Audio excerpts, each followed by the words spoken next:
Hi అండి. మనం last క్లాస్లో సింధు నాగరికతకు సంబంధించిన ఇంట్రడక్షన్ పార్ట్ అనేది చూసుకున్నాం. ఎట్ ది సేమ్ టైం దానికి సంబంధించిన కాంటెంపరీ సివిలైజేషన్స్ అంటే సమకాలిక నాగరికతలు అనేటివి కూడా మనం చూసినామండి. అందులో ముఖ్యంగా మనం మెసోపటోమియా నాగరికత అనేది ఒకటి చూసినాం. ఈ క్లాస్లో వచ్చేసి మనం చైనీస్ సివిలైజేషన్, ఈజిప్ట్ సివిలైజేషన్ చూడాలండి. తర్వాత మనకి ఇంకా దానికి సంబంధించిన మిగిలిన ఇన్ఫర్మేషన్ కూడా ఈ క్లాస్లో చెప్పేసుకుందామండి. ఇక్కడ ముఖ్యంగా బోర్డు మీద రాస్తాను చూడండి. ఫస్ట్ ఇక్కడ మనం ఏం చేయాలి అంటే చైనీస్ సివిలైజేషన్ అండి, ఓకేనా. నెక్స్ట్ సెకండ్ వచ్చేసి మనకు ఈజిప్ట్ సివిలైజేషన్ అండి, ఈజిప్ట్ సివిలైజేషన్. మనం దీని తర్వాత నెక్స్ట్ మనము other names of Indus valley civilization అండి, other names of Indus valley civilization. తర్వాత మనకు ఆర్జిన్ ఆఫ్ ఐవిసి అండి, ఆర్జిన్ ఆఫ్ ఐవిసి. మనకు ఫిఫ్త్ సబ్ టాపిక్ లాగా ఇందులోనే ఏం చెప్పుకోవాలంటే developments of IVC, developments of IVC. తర్వాత మనకు conditions of Indus valley civilization అండి, conditions of Indus valley civilization. మరి వీటిలో ఈ కండిషన్స్ లో మనం ఏమేమి చర్చించుకోవాలి ముఖ్యంగా అంటే అగ్రికల్చర్ అండి,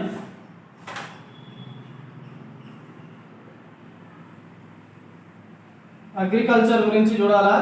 తర్వాత మనం ట్రేడ్ అండ్ కామర్స్ అండి, ట్రేడ్ అండ్ కామర్స్. తర్వాత మనం క్రాఫ్ట్స్ అండి, crafts and arts and crafts అని చెప్పుకుంటాం కదా అది. దీని తర్వాత మనం సొసైటీ గురించి చెప్పుకోవాలండి. సింధు నాగరికతకు సంబంధించిన సమాజం ఎలా ఉంది అనేది ఇక్కడ చర్చించాలా. తర్వాత మనకు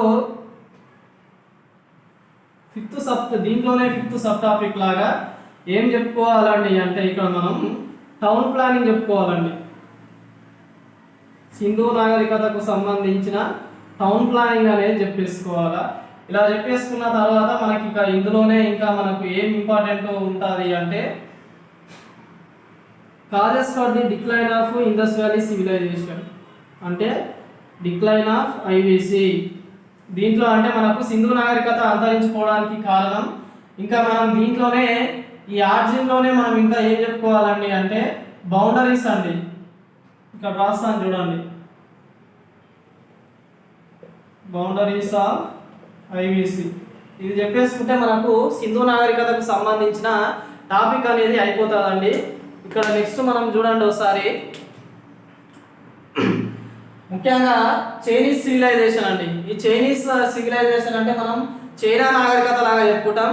తర్వాత మనం ఈజిప్ట్ సివిలైజేషన్ అంటే ఈజిప్ట్ నాగరికత లాగా చెప్పుకుంటాం. తర్వాత ఇక్కడ other names of Indus valley civilization అండి. సింధు నాగరికతకు ఏ పేర్లు ఉన్నాయి, మనం ఎలా ఎలా పిలుస్తాం అనేది ఇందులో చెప్పుకోవాలా. ఇక్కడ చూసుకున్నట్టయితే బౌండరీస్ ఆఫ్ ఐవిసి అండి. బౌండరీస్ అంటే సింధు నాగరికతకు సంబంధించిన అంచులు ఏవైతే ఉన్నాయో ఆ అంచుల గురించి ఇందులో మనం చర్చించుకోవాలా. నెక్స్ట్ ఆర్జిన్ ఆఫ్ ఐవిసి అండి, అంటే ఇది ఎలా మనకు ఎక్కడి నుంచి వచ్చింది సింధు నాగరికత అనేది దీనికి సంబంధించిన కొన్ని థీరీస్ ఉంటాయండి, ఆర్జిన్ థీరీ, ఓకేనా. తర్వాత ఇక్కడ మనకు developments of Indus valley civilization అంటే సింధు నాగరికతకు సంబంధించిన ప్రస్తావన ఎలా మొదలయ్యింది, ఎలా త్రవ్వకాలు జరిపినరు, ఎవరెవరు త్రవ్వకాలు జరిపినరు, ఏ కాలంలో ఎవరు త్రవ్వకాలు జరిపినరు, త్రవ్వకాలు జరిపిన తర్వాత ఏ వస్తువులు బయలుపడినాయి అనేటివి మనం ఇందులో చేయాలండి. తర్వాత మనకు కండిషన్స్ ఆఫ్ సింధు నాగరికత అండి. కండిషన్స్ అంటే ఈ కండిషన్స్ లో మనం ఏమేమి డిస్కస్ చేస్తామంటే అగ్రికల్చర్ అండి, వ్యవసాయం గురించి చర్చిస్తాం. సింధు నాగరికతకు సంబంధించిన ప్రజలు ఏ విధంగా వ్యవసాయం చేసిండ్రు, వాడు వాడిన పనిముట్లు ఏంటి, వాళ్ళు పండించిన పంటలు ఏంటివి అనేవి మనం ఇందులో చర్చించుకోవాలా. తర్వాత మనకి ఇక్కడ ట్రేడ్ అండ్ కామర్స్ అండి. ట్రేడ్ అండ్ కామర్స్ అంటే వాళ్ళకి సంబంధించిన వ్యాపారం, ఏ వస్తువులు దిగుమతులు చేసుకున్నారు, ఏ వస్తువులు ఎగుమతులు చేసుకున్నారు, వాటి తాలూకా ఇన్ఫర్మేషన్ అనేది మనం ఇందులో చూసుకోవాలి. తర్వాత మనము ఆర్ట్స్ అండ్ క్రాఫ్ట్స్ అండి. ఆర్ట్స్ అంటే మనం కళలు అని చెప్పుకుంటాం, కానీ వృత్తులు కళలు ఏవైతే ఉన్నాయో అవన్నీ కూడా ఇందులో చర్చించుకోవాలా. సొసైటీ అంటే సమాజం గురించి చెప్పుకోవాలండి. మనం సింధు నాగరికతకు సంబంధించిన సమాజం ఎలా ఉన్నది, సమాజంలో ఎవరెవరు నివసించారు, మరి ఈ సమాజంలో ఈ తెగలు నివసించరు, లేకపోతే ఈ సమాజాన్ని వీళ్ళు డామినేట్ చేసిందని కొన్ని థీరీస్ ఉంటాయండి. మనకు ఉన్న చరిత్రకారులు కొందరు వాళ్ళకు దేన్ని సపోర్ట్ చేసిండ్రు అనేది, సమాజాన్ని ఎవరు పరిపాలించరు, సమాజంలో ఎవరెవరు నివసించిండ్రు అనేది మనం ఇక్కడ చెప్పుకుంటామండి. తర్వాత మనకు టౌన్ ప్లానింగ్ అండి, పట్టణ ప్రణాళిక. ఈ పట్టణ ప్రణాళిక అనేది ఏంటి, ఓకేనా, సింధు నాగరికతకు సంబంధించిన పట్టణ ప్రణాళిక ఎలా ఉన్నది, వాళ్ళ పట్టణాలు ఇల్లు ఎలా కట్టుకున్నారు అనేది కూడా మనం ఇక్కడ చర్చించుకుంటాము. లాస్ట్ అండ్ ఫైనల్ వచ్చేసి డిక్లైన్ ఆఫ్ ఐవిసి అండి, అంటే సింధు నాగరికత అంతరించిపోవడానికి కారణాలు, ఓకేనా, అవన్నీ కూడా మనం ఇందులో చర్చించుకుంటాం. ముందుగా మనకు చైనీస్ నాగరికత అండి, చైనా నాగరికత అని చెప్పుకుంటాం. ఈ చైనా నాగరికత వచ్చేసి ముఖ్యంగా మనకు ఏ నది దగ్గర వికసిల్లుతుంది, అభివృద్ధి చెందుతుంది అంటే యాంగ్సే అని చెప్పుకుంటామండి. యాంగ్సే నది దగ్గర అభివృద్ధి చెందుతుందండి. మరి ఇదే యాంగ్సే నదిని మనం ఏమని పిలుచుకుంటాము అంటే హుయాంగో అని చెప్పుకుంటామండి. హుయాంగో నది అని చెప్పుకుంటామండి. మరి ఇదే హుయాంగో నదిని ఇంకా మనం ఏమని పిలుచుకోవచ్చు అంటే ఎల్లో రివర్ అంటారండి,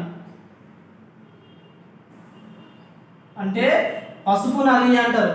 మరి ఈ మనకు చైనా నాగరికత వచ్చేసి ఏ నది దగ్గర వెలసిల్లింది, అభివృద్ధి చెందింది అంటే యాంగ్సే అని చెప్తామండి.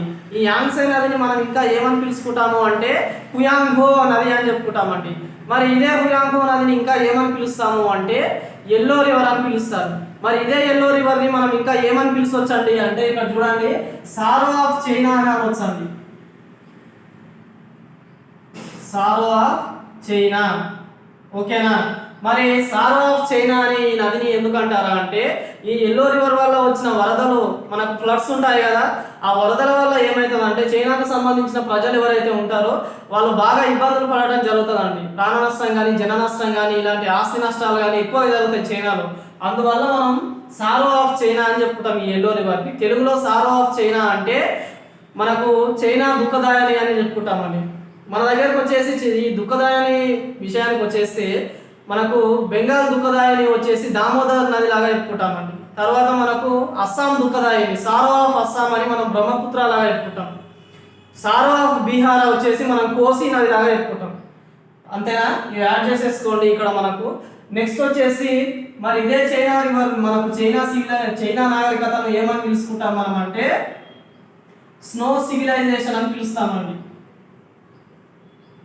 స్నో సివిలైజేషన్ అంటే మంచు నాగరికత అని చెప్పుకుంటాం. ఇక్కడ చూసుకున్నట్టయితే దీంతో మనకు ఈ చైనా నాగరికతకు సంబంధించిన ఇన్ఫర్మేషన్ అనేది అయిపోయిందండి. తర్వాత మనకు ఈజిప్ట్ నాగరికత అండి. ఈజిప్ట్ నాగరికత దీంట్లో మనకు ఏమని చెప్పుకుంటామంటే ఈజిప్ట్ నాగరికత అని ఎక్కడ వెలసిల్లిందని చెప్తామంటే రివర్ నైల్ దగ్గర వెలసిల్లుతుందండి, ఓకేనా. మరి ఇదే నైల్ రివర్ని ఏమని చెప్పుకుంటాము అంటే గిఫ్ట్ ఆఫ్ ఈజిప్ట్ అండి, గిఫ్ట్ ఆఫ్ ఈజిప్ట్ అని చెప్పుకుంటాం. మరి గిఫ్ట్ ఆఫ్ ఈజిప్ట్ అని ఎవరు అంటారు మనకంటే హెరోడోటస్ అంటారండి. హెరోడోటస్ అనే ఒక చరిత్రకారుడు అంటారు. మరి ఇతని గిఫ్ట్ ఆఫ్ ఈజిప్ట్ అని హెరోడోటస్ అంటారని చెప్పినాం కదండి. మరి ఎక్కడ అన్నారు ఈ గిఫ్ట్ ఆఫ్ ఈజిప్ట్ అంటే ఈజిప్ట్కు సంబంధించిన బహుమతి లాగా ఈ నదిని ఎక్కడ వర్ణించిండు అంటే మనకు ఇతను ఒక పుస్తకాన్ని రాస్తాడండి హెరోడోటస్ అనే వ్యక్తి. ఆ పుస్తకాన్ని ఏమని చెప్పుకుంటామంటే హిస్టోరియా అని చెప్పుకుంటారండి. ఈ హిస్టోరియా అనే పుస్తకంలో ఈ నైలు రివర్ని హెరోడోటస్ అనే వ్యక్తి ఏమని చెప్తాడు అంటే గిఫ్ట్ ఆఫ్ ఈజిప్ట్ అని చెప్తాడండి. మరి అసలు ఈ గిఫ్ట్ ఆఫ్ ఈజిప్ట్ అనడానికి కారణం ఏంది, మరి ఇక్కడ ఎల్లో రివర్ వచ్చేసి సారో ఆఫ్ చైనా అన్నందుకు కారణం ఏంది అనేది చెప్పాను కదా. ఇక్కడ మరి గిఫ్ట్ ఆఫ్ ఈజిప్ట్ అనడానికి కారణం ఏంది అంటే ఇక్కడ మనకు ఒకసారి జియోగ్రాఫికల్గా మనం ఈజిప్ట్ను చూసుకున్నట్టయితే మేజర్ పార్ట్ ఆఫ్ ల్యాండ్ అనేది డెసర్ట్ లాగా ఉంటుందండి. డెసర్ట్ అంటే మనకు ఎడారి అని చెప్పుకుంటాం కదా, ఆ ఎడారి రూపంలో ఉంటుంది. కేవలం ఈ నైలు రివర్ ఎక్కడైతే ఉందో ఆ నైలు రివర్ వల్లనే మనకు ఈజిప్ట్ అనేది డెవలప్మెంట్ అనే అభివృద్ధి అనేది జరిగిందండి. ఒకవేళ ఇంకా ఈ నైలు రివర్ అనేది మనకి ఈజిప్ట్లో లేకపోయినట్టయితే మిగిలిన ప్రాంతం కూడా ఎడారి లాగానే ఉండిపోవండి. అందుకోసం అని వాళ్ళు అక్కడ నది ఉండటం వల్ల ఏం చేస్తారండి, వ్యవసాయం చేస్తారు. వ్యవసాయం చేయడం వల్ల అక్కడ ఉన్న ప్రజలకు ఆహారం అనేది మనకు అందుబాటులో ఉంటుంది. దాని తర్వాత వాళ్ళు అన్ని రంగాల్లో అభివృద్ధి చెందుతారండి. మనకి ఇప్పుడు పరిశ్రమలు స్థాపించుకోవాలన్నా కావాల్సింది ఏం కావాలండి, వాటర్ కావాలి, నీళ్ళు అనేది ముఖ్యం. సో అందుకోసమే ఈ నైలు రివర్ని మనం ఏమని చెప్పుకుంటామంటే గిఫ్ట్ ఆఫ్ ఈజిప్ట్ అని చెప్పుకుంటామండి. తర్వాత ఇక్కడ చూసినట్టయితే ఇక్కడ హెరోడోటస్ గురించి ఓసారి మీరు గుర్తుపెట్టుకోవాలండి. చరిత్ర చదివే ఏ విద్యార్థి అయినా సరే, ముఖ్యంగా మీకు కాంపిటేటివ్ ఎగ్జామ్స్ కూడా చాలా ముఖ్యమైన వ్యక్తి అండి హెరోడోటస్ అనే వ్యక్తి. ఇతని గురించి ఖచ్చితంగా మీరు తెలుసుకొని ఉండాలి. అసలు హెరోడోటస్ అంటే ఎవరు సార్ అంటే ఇతన్నే మనం ఏమని చెప్పుకుంటాము అంటే ఫాదర్ ఆఫ్ హిస్టరీ లాగా చెప్పుకుంటామండి. ఫాదర్ ఆఫ్ హిస్టరీ అంటే చరిత్ర పితామహుడు లాగా చెప్పుకుంటామండి. ఎవరిని సార్ అంటే హెరోడోటస్ అనే వ్యక్తిని. అసలు ఎందుకు సార్ మరి మనం చూసుకున్నట్టయితే ప్రతి సబ్జెక్ట్కు ఒక ఫాదర్ ఉంటాడండి. అలానే మనకు హిస్టరీకి ఫాదర్ వచ్చేసి హెరోడోటస్ అని చెప్పుకుంటాం. ఇతన్నే మనం చరిత్ర పితామహుడు అని అంటాము. సో మరి సార్ ఇతని చరిత్ర పితామహుడు అని ఎందుకు అన్నారు సార్ అంటే మేజర్గా ఒక రీజన్ ఉంటుందండి అతను అనడానికి కారణం. సో మనకు గ్రీక్లో కొన్ని యుద్ధాలు జరుగుతాయండి, గ్రీకో పర్షియన్ వార్స్ అండి. ఆ యుద్ధాలు ఎప్పుడు జరుగుతాయి సార్ అంటే చూడండి 499 BC మొదలు అవుతాయండి ఆ యుద్ధాలు. 449లో అంత మనకు ఎండ్ అయిపోతాయండి, ఆగిపోతాయి. ఈ యుద్ధాలనే మనం ఏమని చెప్పుకుంటాము అంటే గ్రీకో పర్షియన్ వార్స్ అని చెప్పుకుంటామండి. Greco Persian wars. సో ఈ యుద్ధాల గురించి మొట్టమొదటిసారిగా క్రోనాలజీ ఆర్డర్ యూజ్ చేసుకొని, టైమ్ అండ్ పీరియడ్ యూజ్ చేసుకొని ఒక బుక్ అనేది రాస్తాడండి మన హెరోడోటస్ అనే వ్యక్తి. అందువల్ల అతన్ని చరిత్ర పితామహుడు అని చెప్పుకుంటాం మనం. ఎందుకు సార్ మరి ఇతని కంటే ముందు గతంలో జరిగిన ఏ ఇన్సిడెంట్ గురించి అయినా సరే, ఏ ఈవెంట్ గురించి అయినా సరే రాయలేదా సార్? మనకి ఇంతకుముందుకు చాలా మంది ఫిలాసఫర్స్ ఉన్నారు కదా సార్ అంటే రాశారు. కాకపోతే వాళ్ళు ఎలా రాస్తారంటే మనకు ప్రాపర్ అసెండింగ్ ఆర్డర్ యూజ్ చేయరండి, డిసెండింగ్ ఆర్డర్ వాళ్ళకు గుర్తున్న విధంగా లేకపోతే వాళ్ళు చూసిన దాన్ని బేస్ చేసుకొని రాస్తారు. సో మనకు ఈ హెరోడోటస్ అనే వ్యక్తి ఎలా రాస్తారంటే ఫస్ట్ ఈ సంవత్సరంలో ఈ ఇన్సిడెంట్ జరిగింది, ఈ సంవత్సరంలో ఈ ఇన్సిడెంట్ జరిగిందని ఇయర్ టు ఇయర్ అసెండింగ్ ఆర్డర్లో చాలా నీట్ అండ్ క్లీన్గా రాసేస్తాడు. సో అందుకే ఇతన్ని మనం ఏమని చెప్పుకుంటాము అంటే చరిత్ర పితామహుడు అని చెప్పుకుంటామండి. సో ఇక్కడ మనం ఈజిప్ట్ సివిలైజేషన్ గురించి చూసుకున్నట్టయితే ఈ ఈజిప్ట్ సివిలైజేషన్ మనకి ఎక్కడ అభివృద్ధి చెందిందని చెప్పుకుంటామండి, రివర్ నైల్ దగ్గర అభివృద్ధి చెందిందని చెప్పుకుంటాం. ఇదే మన ఈ రివర్ నైల్ని మనం ఏమని చెప్పుకుంటామంటే గిఫ్ట్ ఆఫ్ ఈజిప్ట్ అని చెప్పుకుంటామండి. ఓకేనా? మరి గిఫ్ట్ ఆఫ్ ఈజిప్ట్ అని ఎవరు చెప్పిస్తారంటే హెరోడోటస్ అని చెప్తాడండి. మరి ఏ పుస్తకంలో ఈ నైలు రివర్ని గిఫ్ట్ ఆఫ్ ఈజిప్ట్ అన్నాడు సార్ అంటే హిస్టోరీ అనే ఒక పుస్తకంలో ఇతను మనకు గిఫ్ట్ ఆఫ్ ఈజిప్ట్ అని అంటాడండి. తర్వాత మరి ఇదే హెరోడోటస్ను మనం ఏమని చెప్పుకుంటాము అంటే ఫాదర్ ఆఫ్ హిస్టరీ అని అంటామండి. మరి ఇదే ఫాదర్ ఆఫ్ హిస్టరీ ఎందుకు అంటాం సార్ మనం అంటే చెప్పాను కదండి, గ్రీకో పర్షియన్ వార్స్ జరుగుతాయండి. ఆ యుద్ధాలు జరగడం వల్ల ఇతను ఏం చేస్తాడు అంటే ఆ యుద్ధాలను ప్రాపర్గా రికార్డ్ అనేది చేస్తాడండి పుస్తకంలో. సో అందుకే ఇతన్ని మనం ఏమని చెప్పుకుంటాము ఫాదర్ ఆఫ్ హిస్టరీ లాగా చెప్పుకుంటాం. తర్వాత ఇక్కడ మనకు కమింగ్ టు ది మనం ఈజిప్ట్ సివిలైజేషన్. ఇక ఈజిప్ట్ సివిలైజేషన్కు సంబంధించిన మిగిలిన ఇన్ఫర్మేషన్ ఏముంటుంది అంటే మనకు ఈజిప్ట్లో రాజులను ఏమని పిలుస్తాము అంటే ఫారోస్ అని పిలుస్తామండి.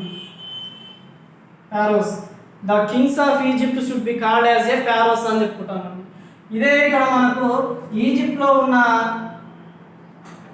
టమ్స్ అండి. టమ్స్ అంటే తెలుసు కదా, టమ్స్ అంటే సమాధులు. ఈజిప్ట్కు సంబంధించిన సమాధులను మనం ఏమని చెప్పుకుంటాము అంటే పిరమిడ్స్ అని చెప్పుకుంటామండి. మరి ఆ పిరమిడ్స్లలో ఉండే వాటిని ఏమంటామంటే శవాలు అని చెప్పుకుంటామండి. ఓకేనా? లేకపోతే మనం డెడ్ బాడీస్ అని చెప్పుకుంటాం. మరి అదే ఈజిప్ట్లో డెడ్ బాడీస్ని ఏమని పిలుస్తారు అంటే మమ్మీస్ అని పిలుస్తారండి. ఓకేనా? ఇక్కడ చూడండి ఒకసారి, కింగ్స్ వచ్చేసి మనం రాజులను వచ్చేసి ఫారోస్ లాగా పిలుస్తామండి. ఇక్కడ ఉన్న మనం టమ్స్ని ఏమని పిలుస్తామంటే ఈజిప్ట్లో పిరమిడ్స్ అని పిలుస్తారండి. ఈజిప్ట్లో సమాధులను ఏమని పిలుస్తారు అంటే పిరమిడ్స్ అని పిలుస్తారు. మరి ఇదే మనకు మోస్ట్ ఇంపార్టెంట్ పిరమిడ్ ఏమని చెప్పుకుంటాము అంటే మనకు ఈజిప్ట్లో గిజా పిరమిడ్ అని చెప్పుకుంటామండి. తర్వాత ఇదే ఈజిప్ట్కు సంబంధించిన ఇన్ఫర్మేషను డెడ్ బాడీస్ని ఏమని చెప్పుకుంటాము అంటే మమ్మీస్ అని అంటారు అని చెప్పుకున్నామండి. ఓకేనా? ఇది వచ్చేసి ఈ మమ్మీస్ అంటే ఏం లేదండి, మనిషి చనిపోయిన తర్వాత ఇంటర్నల్ ఆర్గాన్స్ అనేవి తీసేసి ఆ మనిషికి చుట్టూ ఒక క్లాత్ కట్టేసి అక్కడ ప్రిజర్వ్ చేస్తారండి, భద్రపరిచి ఆ వ్యక్తికి సంబంధించిన ఒక సమాధి కడతారు. ఆ సమాధినే మనం పిరమిడ్ అని చెప్పుకుంటాము. అట్లా కట్టి మనకు డెడ్ బాడీని ప్రిజర్వ్ చేసే ప్రాసెస్ని మనం ఏమని చెప్పుకుంటామంటే మమ్మీస్ అని చెప్పుకుంటామండి. మరి ఇదే ప్రాసెస్ను మనకు మమ్మీస్ని తయారు చేసే ప్రాసెస్ ఏమంటారు అంటే మమ్మీఫికేషన్ అని చెప్పుకుంటామండి. ఓకేనా? ఇక్కడ మనకు మమ్మీస్కి వచ్చేసి మనకు ఈజిప్ట్కి వచ్చేసిన ఇన్ఫర్మేషన్ ఇదండి ఈజిప్ట్ నాగరికతకు. నెక్స్ట్ ఇక్కడ మనం ఈజిప్ట్ రాజధాని క్యాపిటల్ సిటీ ఆఫ్ ఈజిప్ట్ వచ్చేసి మనం కైరో లాగా చెప్పుకుంటామండి. ఓకేనా? మరి ఈజిప్ట్లో మనకు ముఖ్యమైన రాజు రాణి ఎవరని చెప్పుకుంటాము అంటే తుతుగామా వన్ అనే ఒక వ్యక్తి ఉంటాడు. At the same time important queen వచ్చేసి క్లియోపాత్రా లాగా చెప్పుకుంటామండి. ఇది వచ్చేసి మనకు ఈజిప్ట్ సివిలైజేషన్కు సంబంధించిన ఇంపార్టెంట్ మ్యాటర్ అండి. ఇక నెక్స్ట్ వచ్చేసి ఇక్కడ చూడండి అదర్ నేమ్స్ ఆఫ్ ఐవిసి అండి. అంటే సింధు నాగరికతను ఏ పేర్లతో పిలుస్తారు అంటే మొదటిగా చూడండి ఇక్కడ రాస్తాము, మనం ఇండస్ వ్యాలీ సివిలైజేషన్ అంటారండి. ఫస్ట్ నేమ్ వచ్చేసి ఇండస్ వ్యాలీ సివిలైజేషన్ అని చెప్పుకుంటాం. సెకండ్ వచ్చేసి మనకు హరప్పా అని చెప్పుకుంటాం, హరప్పా సివిలైజేషన్ అని చెప్పుకుంటాము. నెక్స్ట్ మనకు అర్బన్ సివిలైజేషన్ అని చెప్పుకుంటామండి. Urban civilisation. నెక్స్ట్ వచ్చేసి మనం మెలుహా సివిలైజేషన్ అండి. మెలుహా సివిలైజేషన్ అనేది చెప్పుకుంటామండి. తర్వాత మనం బ్రాంజ్ సివిలైజేషన్ అని చెప్పుకుంటాం, బ్రాంజ్ సివిలైజేషన్ లాగా చెప్పుకుంటాం. సో ఈ పేర్లు వచ్చేసి మనకు సింధు నాగరికతను ఈ పేర్లతో పిలుస్తారండి. ముఖ్యంగా మనకు ఇండస్ వ్యాలీ సివిలైజేషన్ అంటే సింధు లోయ నాగరికత, తర్వాత హరప్పా సివిలైజేషన్ అంటే ఇక్కడ చూసుకున్నట్టయితే అర్బన్ సివిలైజేషన్ అంటే పట్టణ నాగరికత అని చెప్పుకుంటాము. తర్వాత మనం మెలుహా నాగరికత లాగా చెప్పుకుంటాం. లాస్ట్ మనం బ్రాంజ్ సివిలైజేషన్ అంటే బ్రాంజ్ అంటే కంచు అండి. మనం ఇప్పుడు ఇండ్లలో కంచు అనే ఒక మెటల్ యూజ్ చేస్తాం కదా, ఆ మెటల్ని మనం ఇంగ్లీష్లో బ్రాంజ్ అని చెప్పుకుంటాం, తెలుగులో వచ్చేసి మనం కంచు అని చెప్పుకుంటామండి. ఆ కంచు నాగరికత అని కూడా చెప్పుకుంటాం. ఇది వచ్చేసి మనకు సింధు నాగరికతకు సంబంధించిన వేరే ఇతర పేర్లు అండి. నెక్స్ట్ మనకు బౌండరీస్ ఆఫ్ ఐబిసి అండి. అంటే సింధు నాగరికతకు సంబంధించిన అంచులు ఏ ప్రాంతాల్లో అభివృద్ధి చెందింది, ఏ ప్రాంతాల్లో మనకు తూర్పు వైపు ఏ ప్రాంతం బౌండరీ అంచులాగా ఉన్నది, పశ్చిమ ప్రాంతం ఎక్కడ ఉన్నది, మనకు వెస్ట్, సౌత్, నార్త్, ఇక ఏ ప్రాంతాలను బౌండరీస్ చేసుకొని అభివృద్ధి చెందింది సింధు నాగరికత అనేది చూడండి ఇక్కడ గీస్తాను. ఎక్స్పెషల్లీ మనకు సింధు నాగరికత అనేది ఎక్కడ అభివృద్ధి చెందింది సార్ అంటే ఒకసారి ఇది మనకు ఇండియన్ మ్యాప్ అనుకోండి, ఇది ఇండియన్ మ్యాప్ అనుకుంటే ఈ ప్రాంతం ఏదైతే ఉందో మనకు ఇక్కడ పాకిస్తాను, ఇక్కడ మనకు ఆఫ్ఘనిస్తాను, ఓకేనా, ఇది వచ్చేసి మనకి ఇండియా అండి. ఈ ప్రాంతాలు చూసుకున్నట్టయితే ఈ ప్రాంతాల్లో విలసిల్లిందని మనకు మెయిన్గా సింధు నాగరికత అనేది. ఎక్స్పెషల్లీ మనకు నార్త్ వెస్ట్ ఫ్రంటైనర్ అని చెప్పుకుంటామండి ఈ ప్రాంతాన్ని, ఓకేనా. ఈ ప్రాంతంలో మనకు సింధు నాగరికత అనేది అభివృద్ధి చెందుతాయి. మరి మనకు నార్త్లో ఏ బౌండరీ ఉంది సార్ సింధు నాగరికతకు, సౌత్లో ఏ బౌండరీ ఉంది, ఈస్ట్లో ఏ బౌండరీ ఉంది, వెస్ట్లో ఏ బౌండరీ ఉంది అనేది మీరు తెలుసుకోవాలి, ఓకేనా. ఇక్కడ మనకు సౌత్లో చూసుకున్నట్టు అయితే మండా అనే ఒక ప్రాంతం ఉంటుందండి, ఓకేనా. మనకు సౌత్లో చూసుకున్నట్టు అయితే దైమాబాద్ అనే ఒక ప్రాంతం ఉంటుందండి బౌండరీ లాగా, దైమాబాద్. తర్వాత మనకు ఈస్ట్లో చూసుకున్నట్టు అయితే మనకు ఆలంగీర్పూర్ అనే ఒక ప్రాంతం ఉంటుందండి, ఆలంగీర్పూర్ అనే ఒక ప్రాంతం ఉంటుంది. వెస్ట్లో చూసుకున్నట్టయితే మనకు సుక్తా జందార్ అనే ఒక ప్రాంతం ఉంటుందండి, ఓకేనా. ఈ మండా అనే ప్రాంతము మనకి ఇప్పుడు ప్రజెంట్ ఎక్కడ ఉంటుంది సార్ అంటే జమ్మూ కాశ్మీర్లో ఉంటుంది సార్, జేకే, ఓకేనా. మరి ఈ ప్రాంతం ఏ నది ఒడ్డున ఉంది అంటే మనం జీలం నది అని చెప్పుకుంటామండి. సింధు నాగరికతకు సంబంధించిన ట్రిబ్యూటరీ అని చెప్పుకుంటాం కదా జీలం నది, ఆ జీలం నది ఒడ్డున జమ్మూ కాశ్మీర్లో మందా అనే ప్రాంతం ఉంటుందండి. తర్వాత మనకి ఇక్కడ సౌత్లో చూసుకున్నట్టయితే దైమాబాద్ అనే ప్రాంతం ప్రజెంట్ మనకు మహారాష్ట్రలో ఉంటుంది. ఓకేనా, మహారాష్ట్రలో ఉంటుంది. మనకు ఇది ఏ నది దగ్గర ఉంటుంది సార్ అంటే మనకు గోదావరి నది అని చెప్పుకుంటామండి. నెక్స్ట్ మనకు ఆలంగీర్పూర్ వచ్చేసి ప్రజెంట్ మనం చూస్తున్న ఉత్తరప్రదేశ్లో ఒక ప్రాంతం అండి. ఈ నగరం వచ్చేసి మనకు ఏ నది ఒడ్డున ఉంటుంది అంటే మనము యమునా నది అని చెప్పుకుంటాం. ఓకేనా, ఇక్కడ మనకు సుల్తా జందారు వెస్ట్ సైడ్ బౌండరీ అని చెప్పుకున్నాం కదా. ఈ బౌండరీ ఎక్కడ ఉంటుంది సార్ అంటే మనకు ఇక్కడ ఉంటుందండి, ఈ ప్రాంతంలో ఉంటుంది. అంటే మనకు ఇండియా పాకిస్తాన్ బార్డర్లో సింధు నది ఒడ్డున ఉంటుందండి, అంటే రివర్ ఇందాస్. ఓకేనా, ఇవి వచ్చేసి మనకు ఇలా చెప్పుకుంటాం కదా, north boundary, south boundary, east boundary, west boundary. ఇవి వచ్చేసి మనం సింధు నాగరికతకు సంబంధించిన అంచులలాగా చెప్పుకుంటామండి. మరి ఈ సింధు నాగరికతను త్రవ్వకాలు జరిపినప్పుడు మనకు ఎన్ని పట్టణాలు మనకు లభించాయి సార్ అంటే 1500 పట్టణాలు లభిస్తాయండి. ఈ 1500 పట్టణాలలో 975 పట్టణాలు మన ఇండియాలో లభిస్తాయండి. 425 పట్టణాలు వచ్చేసి మనకు పాకిస్తాన్లో లభిస్తాయండి. ఓకేనా, కేవలం ఒక 280 పైగా సిటీస్ అనేవి మనకు గుజరాత్లో లభిస్తాయండి. ఇది వచ్చేసి మనకు సిటీస్ గురించి ఇంపార్టెంట్ అండి. టోటల్ సిటీస్ వచ్చి మనకి ఎన్ని ఉంటాయని చెప్పినాం, 1500 ఉంటాయని చెప్పినామండి. ఇందులో మనకు ఇండియాకి వచ్చేసి 975 అంటే 975 మన భారతదేశంలో లభిస్తాయండి త్రవ్వకాలలో. తర్వాత మనకు 425 పట్టణాలు మాత్రం పాకిస్తాన్లో కనిపిస్తాయి. కేవలం 280 అంటే మనకు మోర్ దాన్ 280 సిటీస్ వచ్చేసి మనకు గుజరాత్లో లభిస్తాయండి. ఓకేనా, ఇంకా ఇక్కడ మీరు ఇంకా కాన్సన్ట్రేట్ చేయాల్సింది ఇంకొకటి ఉంటుందండి. మన సింధు నాగరికత వచ్చేసి మనకు సౌత్ ఏషియాలోనే ఫస్ట్ అర్బన్ సివిలైజేషన్ అండి. అంటే దక్షిణాసియాలోనే మొట్టమొదటి పట్టణ నాగరికత లాగా మనం సింధు నాగరికత అని చెప్పుకుంటామండి. ఇక్కడ చూసుకున్నట్టయితే మరి సార్ ఈ సింధు నాగరికత అనేది మన భారతదేశంలో ఏ రాష్ట్రాల్లో విలసిల్లింది, ఏ రాష్ట్రాల్లో అభివృద్ధి చెందింది సార్ అంటే ఒకసారి రాష్ట్రాలను చూడండి. ఫస్ట్ మహారాష్ట్రలో అభివృద్ధి చెందుతుందండి, హర్యానా, రాజస్థాన్, పంజాబ్, ఉత్తరప్రదేశ్, తర్వాత మనకు గుజరాత్లో ఈ రాష్ట్రాలలో ఈ సింధు నాగరికత అనేది అభివృద్ధి చెందుతుందండి. ఇక్కడ చూడండి రాష్ట్రం వచ్చేసి మనకు మహారాష్ట్ర అండి. తర్వాత మనం హర్యానా, నెక్స్ట్ మనం రాజస్థాన్ అని చెప్పుకుంటాము, రాజస్థాన్.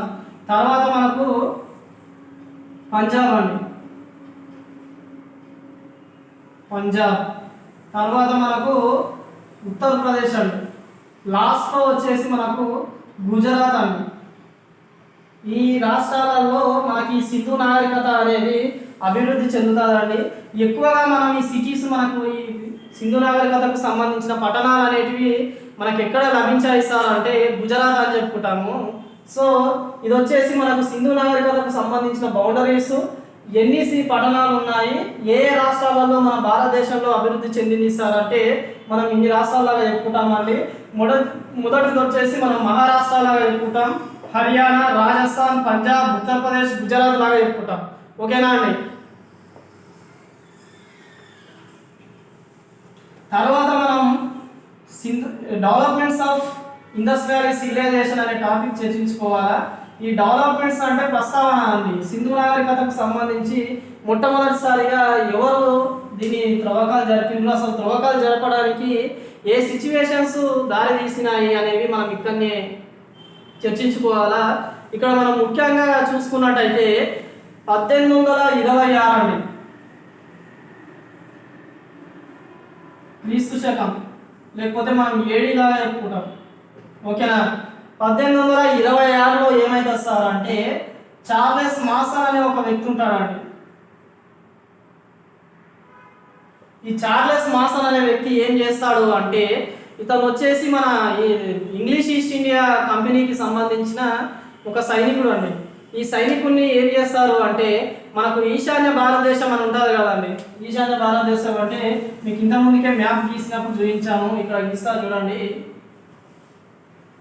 ఇది మన ఇండియన్ మ్యాప్ అనుకుంటే ఇక్కడ ఈ ప్రాంతంలో ఏం చేస్తారు అంటే ఇతనికి పోస్టింగ్ అనేది ఇస్తారండి. సోల్జర్ అన్నప్పుడు, సైనికుడు అన్నప్పుడు వాళ్ళ భూభాగం ఎక్కడ ఉందో ఆ భూభాగంలో ఎక్కడ ఉద్యోగానికి పోస్టింగ్ ఇచ్చినా సరే పోయి చేయాలి కదండి. So as a part of that ఈ చార్లెస్ మాసన్ అనే వ్యక్తి ఏం చేస్తారంటే 1826 సంవత్సరంలో ఈ పంజాబ్ అనే ప్రాంతం ఉంటుందండి.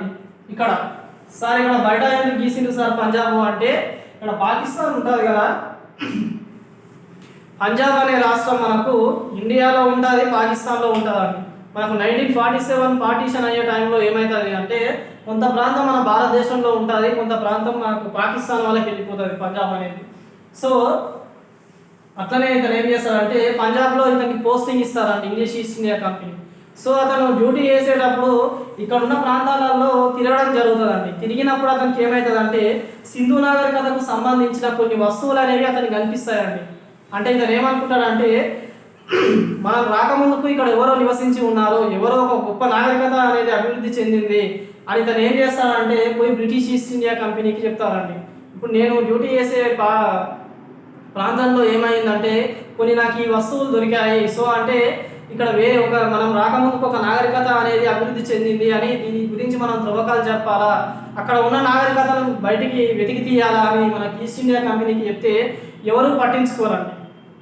ఓకేనా, ఎవరు పట్టించుకోకపోవడంతో ఇతనికి ఇంట్రెస్ట్ ఉన్నంత వరకు చేస్తాడు. తర్వాత మనకు 1831 సంవత్సరంలో మనకి ఏమవుతుందంటే అలెగ్జాండర్ బర్గ్స్ అనే వ్యక్తి ఉంటాడండి. ఈ అలెగ్జాండర్ బర్గ్స్ అనే వ్యక్తికి ఏమవుతుంది అంటే ఇతను కూడా మనకి ఇంగ్లీష్ ఈస్ట్ ఇండియా కంపెనీకి సంబంధించిన ఒక ఎంప్లాయీ అండి. అతను ఏం చేస్తాడంటే ఈ ప్రాంతాల్లో తిరిగినప్పుడు అతనికి కాల్చిన ఇటుకలు అనేటివి కనిపిస్తాయండి. అవునా, వాళ్ళు వాడిన పనిముట్లు కానీ వాళ్ళు వాడిన వస్తువులు ఎస్పెషల్లీ ఇటుకలు అనేటివి కనిపిస్తాయి. సో కనిపించినప్పుడు ఇతను ఏం చేస్తాడు, సేమ్ యాజ్ యూజువల్గా వెళ్ళి బ్రిటిష్ వాళ్ళకి చెప్పేస్తే వీళ్ళిద్దరు మాటలు పట్టించుకోరండి. ఇక్కడ మనకు తర్వాత జరిగే ఇయర్ అనేది చాలా ఇంపార్టెంట్. ఇక్కడ మనకు 1856 అండి, 1856 సంవత్సరంలో మనకు 1856 సంవత్సరంలో అప్పటి గవర్నర్ జనరల్ ఎవరుంటారు అంటే డల్హౌసీ అనే వ్యక్తి ఉంటాడండి.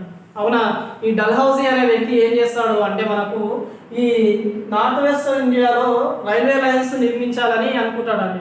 మనకు Lahore to Multan railway lines వేస్తారు.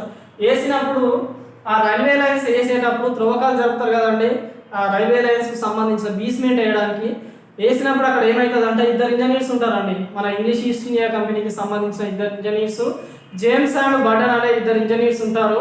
ఆ ఇంజనీర్స్ త్రవ్వకాలు జరిపినప్పుడు ఏమవుతుందంటే వీళ్ళకు కూడా సేమ్ అండి, అక్కడ ఉన్న కొన్ని కుండలు కానీ ఇటుకలు కానీ వాళ్ళు వాడిన వంట సామాగ్రి కానీ అవన్నీ కూడా వీళ్ళకు దొరుకుతాయండి. దొరికినప్పుడు వీళ్ళు ఏం చేస్తారంటే డల్హౌసీ మనకు గవర్నర్ జనరల్ ఉంటాడండి. 1856 కాలంలో మనకు డల్హౌసీ అనే వ్యక్తి గవర్నర్ జనరల్ లాగా ఉంటాడు. ఓకేనా, గవర్నర్ జనరల్ అనే వ్యక్తి ఉంటాడు. వీళ్ళు ఏం చేస్తారంటే లాహోర్ నుంచి ముల్తాన్కి రైల్వే లైన్ వేస్తారండి. ఓకేనా, రైల్వే లైన్ వేసినప్పుడు ఈ రైల్వే లైన్ నిర్మించడానికి ఉన్న ఇద్దరు ఇంజనీర్స్ ఎవరు సార్ అంటే జేమ్స్ అండ్ బటన్ అని చెప్పుకుంటామండి మనం. వీళ్ళిద్దరు ఉంటారు. సో వీళ్ళకు అక్కడ ఉన్న ఇటుకలు వాళ్ళు వాడిన కుండలు కొన్ని మట్టి పాత్రలు అవన్నీ లభిస్తాయి. దొరకడం వల్ల తీసుకెళ్ళి మనకు గవర్నర్ జనరల్ అయిన డల్హౌసీకి చెప్తారు. చెప్పడం వల్ల ఇతను ఏం చేస్తాడంటే ఇతనికి సంబంధించి కొద్ది వరకు అయితే ఈ పని అనేది నెగ్లెక్ట్ చేస్తారండి. ఇక్కడ త్రవ్వకాలు జరపడానికి కానీ ఏమీ జరగవు. అలా అలా అలా కొద్ది కాలం గడిచిన తర్వాత 1861 అండి, 1861లో మనకు గవర్నర్ జనరల్ వచ్చి లార్డ్ కానింగ్ అనే వ్యక్తి ఉంటాడండి.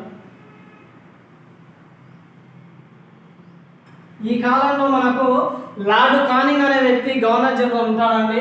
సో ఇతను ఏం చేస్తాడంటే ఆర్కియాలజికల్ సర్వే ఆఫ్ ఇండియా అంటే మనకు ఈ ఆర్కియాలజికల్ సర్వే ఆఫ్ ఇండియా అనేది 1861లో స్థాపిస్తాడండి. స్థాపించి దీనికి సంబంధించిన డైరెక్టర్ ఆఫ్ జనరల్ డిఓజీ లాగా చెప్పుకుంటాం కదా, ఈ డైరెక్టర్ ఆఫ్ జనరల్ని ఫస్ట్ డైరెక్టర్ ఆఫ్ జనరల్ని ఎవరిని నియమిస్తాడు సార్ అంటే అలెగ్జాండర్ కన్నింగ్హామ్ అనే ఒక వ్యక్తి ఉంటాడండి. ఈ కన్నింగ్హామ్ని నియమిస్తాడండి. ఓకేనా, ఇతను నియమించినప్పుడు ఏం చేస్తారు అంటే ఇతను 3 సార్లు త్రవ్వకాలు అనేవి జరుపుతాడండి. 3 టైమ్స్ ఎక్స్కావేషన్స్ అనేవి జరుపుతాడు, త్రవ్వకాలు. ఓకేనా, ఈ 3 సార్లు త్రవ్వకాలు జరుపుతాడు. జరిపి అక్కడ బయటపడిన వస్తువులన్నీ కూడా ఏం చేస్తారు అంటే బ్రిటిష్ వాళ్ళకి ఇచ్చి దాని మీద స్టడీస్ రీసెర్చ్ అనేది జరుగుతుందండి. ఓకేనా, మరి ఇక్కడ చూసుకున్నట్టయితే అలెగ్జాండర్ కన్నింగ్హామ్ అనే వ్యక్తిని మనం ఏం చెప్పుకుంటామంటే భారతదేశ పురాతత్వ శాస్త్ర పితామహుడు అని చెప్పుకుంటామండి. ఓకేనా, ఫాదర్ ఆఫ్ ఇండియన్ ఆర్కియాలజీ అని మనం అలెగ్జాండర్ కన్నింగ్హామ్ని చెప్పుకుంటాం. తర్వాత ఇతను ఏం చేస్తాడంటే 3 సార్లు త్రవ్వకాలు జరుపుతాడండి. అలా కొద్ది కాలం గడిచిన తర్వాత 1902 గుర్తుపెట్టుకోవాలండి మీరు. ఈ 1902లో మనకు గవర్నర్ జనరల్ వైస్రాయ్లా ఎప్పుడునే వ్యక్తి ఎవరు ఉంటారు సార్ మనకంటే లార్డ్ కర్జన్ అనే వ్యక్తి ఉంటాడండి. ఓకేనా, ఈ లార్డ్ కర్జన్ అనే వ్యక్తి ఉంటాడు.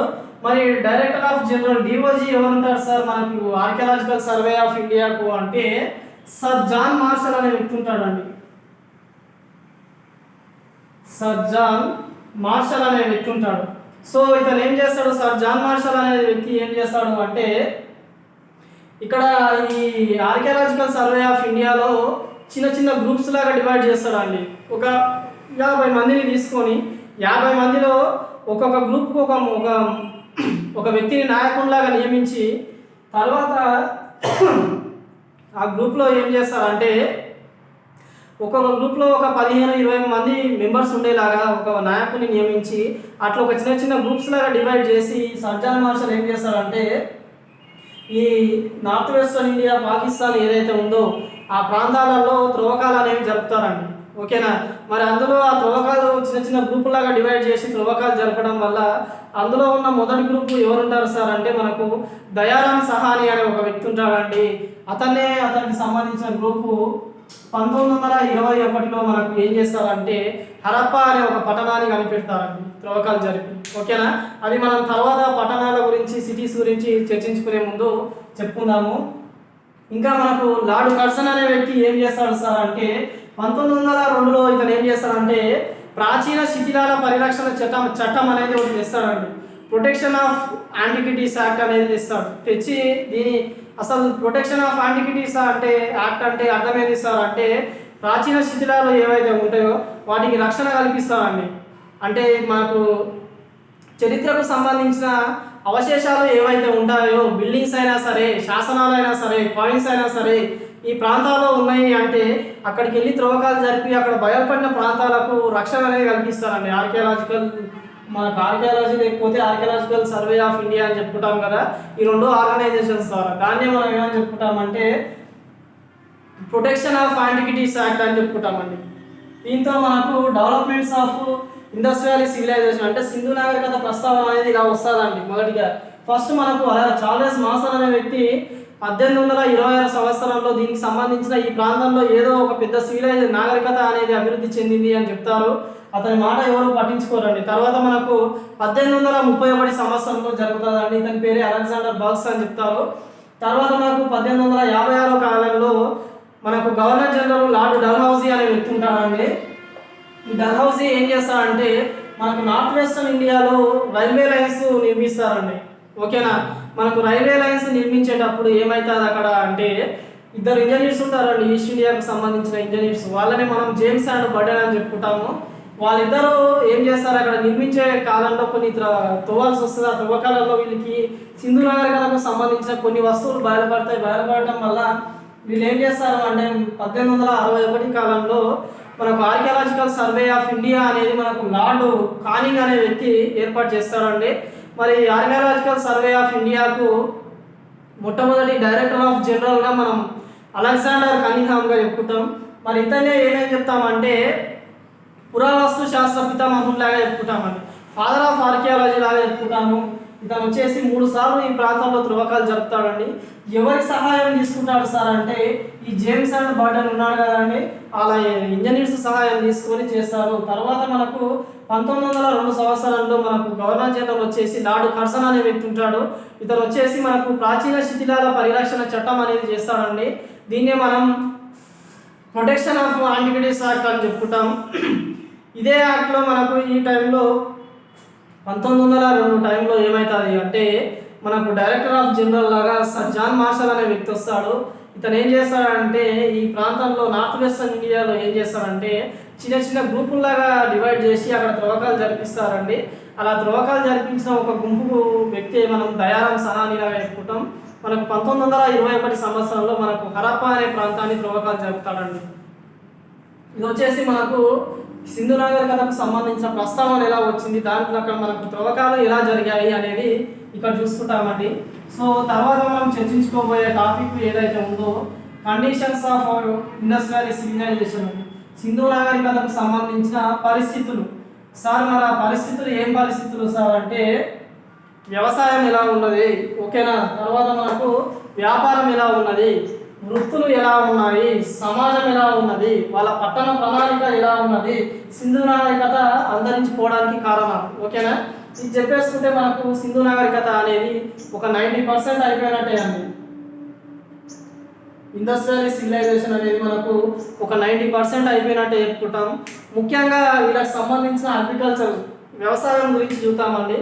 సింధు నాగరికతలో వ్యవసాయం ఎలా ఉన్నది అనేది మనం చూసుకోవాలి. ఇక్కడ చూడండి, ఇక్కడ వీళ్ళు ముఖ్యంగా పంటలు ఏ పంటలు పండించారు మనకు అక్టోబర్ నుంచి ఏప్రిల్ కాలంలో ఇక్కడ వీళ్ళు ఏం చేస్తారు అంటే రబీ సీజన్ లాగా ఉంటుందండి. రబీకి సంబంధించిన పంటలు అనేవి యాసంగి అని చెప్పుకుంటాం కదా, ఆ యాసంగి పంటలు అనేవి పండిస్తారండి.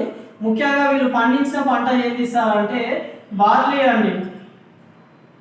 ఈ బార్లీ పంట ఏదైతే ఉందో ఈ బార్లీ పంట అనేది ఎక్కువగా పండిస్తారండి సింధు నాగరికతకు సంబంధించిన ప్రజలు. సో మరి తర్వాత వీళ్ళు ఇంకా ఏమేమి పంటలు పండిస్తారు సార్ అంటే రైస్ అండి, ఓకేనా, తర్వాత మనకు కాటన్, ఓకేనా. రైస్ మనకు ఎక్కడ పండిస్తారు సార్, మనకు వరికి సంబంధించిన అవశేషాలు మనకు ఎక్కడ లభించాయి సార్ అంటే మనం రంగాపూర్లో అని చెప్పుకుంటామండి. సార్ మీ రంగాపూర్ అనే గ్రామం ఎక్కడ ఉంది సార్ అంటే మన గుజరాత్లో ఉంటారండి. మరి ప్రపంచంలో మొట్టమొదటిసారిగా పత్తిని పండించిన ప్రజలు ఎవరండి అంటే మనకు సింధు నాగరికతకు చెందిన ప్రజలనే చెప్పుకుంటామండి. మరి వీళ్ళు పత్తిని ఎక్కడ పండిస్తారు సార్ అంటే లోతల్లో పండిస్తారండి, ఓకేనా. ఈ లోతల్ అనే సిటీ అండి ఇంపార్టెంట్, మన సింధు నాగరికతకు సంబంధించిన ముఖ్యమైన పట్టణంలాగా చెప్పుకుంటాం. ఈ రైస్ అనేది మనకు రంగాపూర్లో పండిస్తారు, వరి అనేది, పత్తి అనేది మనకు లోతల్లో పండిస్తారండి. సార్ మరి ఈ పత్తి ప్రపంచంలో మొట్టమొదటిగా పత్తిని పండించిన వారు ఎవరు అంటే మనకు సింధు నాగరికతకు సంబంధించిన ప్రజలే అండి. మరి ఇదే పత్తిని గ్రీకులు ఏమంటారు సార్ అంటే సింతే అని అంటారండి. గ్రీకులు పత్తిని ఏమని పిలిచేవారు సార్ అంటే సింతేన్ అని పిలిచేవారండి. తర్వాత వీళ్ళకి సంబంధించి ఇంకా ముఖ్యంగా మనం ఏం చెప్పుకోవాలి అంటే సింధు నాగరికతకు సంబంధించిన ప్రజలు చెక్క నాగలి అనేది వాడేవారండి. చెక్క నాగలి, రాతి గుడ్డలు అనేవి వాడేవారు. నాగలి ఎందుకు వాడతామండి, చెక్క నాగలి అయినా సరే మనం భూమిని దున్నడానికి వాడతాం కదా, ఆ చెక్క నాగలి అనేది వీళ్ళు వాడేవారండి. ఎందుకు సార్ మరి వీళ్ళకు చెక్క నాగలి ఎందుకు వాడుతున్నాం, మనం ప్రజెంట్ వచ్చేసి ఇనుముకు సంబంధించిన మనకు నాగలి అనేది వాడుతున్నాం కదా సార్ అంటే సింధు నాగరికత ప్రజలకు ఇనుము అనే ఒక లోహం ఉంటుంది అని తెలియదండి. తర్వాత కాలంలో ఇనుము వాడకంలోకి వచ్చిందండి, ఓకేనా. వీళ్ళకి సంబంధించిన ఇరిగేషన్ ఫెసిలిటీస్ కూడా చాలా తక్కువగా ఉండేవండి. నీటిపారుదల వ్యవస్థ అనేది సరిగా లేకపోతుండే అండి. వీళ్ళు పప్పు దినుసులు, మనకు కూరగాయలు, పండ్లు ఇవన్నీ పండించేవారండి వ్యవసాయం చేసి, ఓకేనా.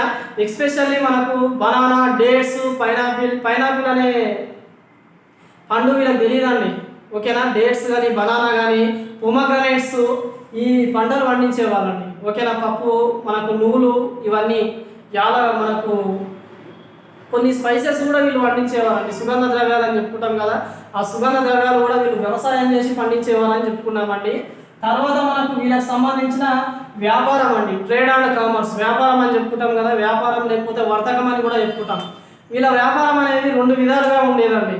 ఒకటి వచ్చేసి మనం ఇంటర్నల్ ట్రేడ్, ఓకేనా, మనం దీన్ని డొమెస్టిక్ ట్రేడ్ అని చెప్పుకుంటామండి.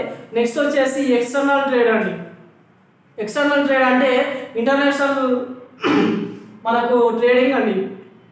డొమెస్టిక్ ట్రేడ్ అంటే మనకు ఒక ప్రాంతంలోనే ఒక ప్రాంతానికి సంబంధించి ఆ ప్రాంతం మధ్యలోనే జరిగే వ్యాపారాన్ని మనం డొమెస్టిక్ ట్రేడింగ్ అని చెప్పుకుంటామండి. ఇంటర్నేషనల్ ట్రేడింగ్ అంటే ఒక దేశం ఇంకో దేశంతో చేసే వ్యాపారాన్ని ఇంటర్నేషనల్ ట్రేడింగ్ అంటామండి. వీళ్ళు వచ్చేసి 2 రకాల వ్యాపారాన్ని చేసేవారండి. ముఖ్యంగా వీళ్ళు ఏ ప్రాంతంతో ఎక్కువగా వ్యాపారం చేసేది సార్ అంటే సుమేరియన్ ప్రజలతో ఎక్కువ వ్యాపారం చేసేది సార్. సుమేరియన్ ప్రజలు అంటే మనం ఏమని చెప్పుకుంటాం, ప్రజెంట్ మనకు మెసొపటోమియా అనే ఒక ప్రాంతం ఉంది కదండి, ఆ ప్రాంతంతో ఎక్కువగా మనకు వీళ్ళు వ్యాపారం చేసిండ్రు అని చెప్పుకుంటాము. ఇక్కడ ముఖ్యంగా వీళ్ళకి సంబంధించిన నాణాలు అనేవి వాడుకలో లేవండి. ఎట్ ది సేమ్ టైం మరి నాణాలు లేనప్పుడు వీళ్ళు ఏం చేస్తున్నారు సార్ అంటే వస్తు మార్పిడి విధానం అనేది వీళ్ళ దగ్గర ఉండేనండి. వస్తు మార్పిడి విధానం అంటే మనం ఏమని చెప్పుకుంటామంటే బార్టర్ సిస్టమ్ అని చెప్పుకుంటామండి. ఓకేనా, బార్టర్ సిస్టమ్ అని చెప్పుకుంటాం. మీకు ఈ బార్టర్ సిస్టమ్ గురించి ఎకనామిక్స్లో వస్తుందండి. బార్టర్ సిస్టమ్ అంటే exchanging of goods to goods and service to service. అంటే ఇక్కడ మనకు నాణ్యాలు కరెన్సీ అనేది వాడకం ఉండదండి. మరి ఏంటి సార్ అంటే నా దగ్గర 1 కిలో పప్పు ఉంది అనుకోండి, మీ దగ్గర ఒక 2 కిలోల వరి ఉంది అనుకోండి, నాకు వరి అవసరం ఉంది, మీకు పప్పు అవసరం ఉంది, అట్లా ఒకరికొకరికి మ్యూచువల్ అండర్స్టాండింగ్తో ఎక్స్చేంజ్ చేసుకునే ప్రాసెస్నే మనం ఏమని చెప్పుకుంటాము అంటే బార్టర్ సిస్టమ్ అని చెప్పుకుంటామండి. వీళ్ళు ఎక్కువగా యూజ్ చేసింది మనకు బార్టర్ సిస్టమ్ అని చెప్పుకుంటాం. తర్వాత మనం ఇంకా వీళ్ళు వ్యాపారం గురించి చెప్పుకునేటప్పుడు ఇక్కడ మనం ఏం చూసుకోవాలి సార్ అంటే వీళ్ళకి సంబంధించిన ఓడరేవు వచ్చేసి లోతల్లాగా చెప్పుకుంటామండి. ఓకేనా, ఇదే లోతల్ని మనం ఏమని చెప్పుకుంటాము అంటే వరల్డ్ ఫస్ట్ టైడల్ డాక్యార్డ్ అని చెప్పుకుంటామండి. టైడల్ డాక్యార్డ్ అంటే మనకు ఆర్టిఫిషియల్ ఓడరేవు అని చెప్పుకుంటాం. మనకు ఆర్టిఫిషియల్ డాక్యార్డ్ అని చెప్పుకుంటాం. తర్వాత మనం ఇదే ఇక్కడ మనకు వీళ్ళకి సంబంధించింది ఏంటి అంటే వీళ్ళు ఏం చేస్తుండే అంటే ప్రీషియస్ స్టోన్స్ అండి, మనకు విలువైన రాతులు అని చెప్పుకుంటాం కదా, ఆ రాళ్ళను అనేది వీళ్ళు ఎగుమతులు దిగుమతులు చేసుకునే అండి. ఎస్పెషల్లీ లాపిస్ లాజూలి అనే ఒక రాయి ఉంటుందండి, ఆ రాయిని వీళ్ళు ఎగుమతులు దిగుమతులు చేస్తుండే. తర్వాత జెడ్ అనే ఒక రాయి ఉంటుందండి, ఈ రాతులను ఎగుమతులు దిగుమతులు చేస్తుండే అండి. తర్వాత మనం ఇక్కడనే ఇంకా ఏం చెప్పుకోవాలి వీళ్ళకి సంబంధించిన వ్యాపారం అంటే వీళ్ళు వ్యాపారానికి ఏమైనా సరే వ్యాపారం చేసేటప్పుడు సరుకులు ఉంటాయి కదా, ఆ సరుకులను మోయడానికి ఇక్కా అనే ఒక ఎడ్ల బండిని వాడుతుండేయండి.